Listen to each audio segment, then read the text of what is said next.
Сәрсенов, кылмыш боюнча эмне айта аласыз? Мага кошолгон кылмыш иштердин баары теңелеп бир күнү могу дачасыга окшоп өзүгө жок болуп да бар, ал жерде калп, жалган.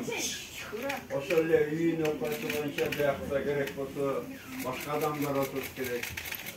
Эми ар бир нерсеге мезгил керек экен. Мен бир нерсе айта алам да, менин негизги эң чоң сот менин тарапташым болсот деген мезгил Кудай деген. Эртелик кеч бул кылмыштердин баары тең жок болот, козгогондор, соттогондор буюрса өтөрү камалат.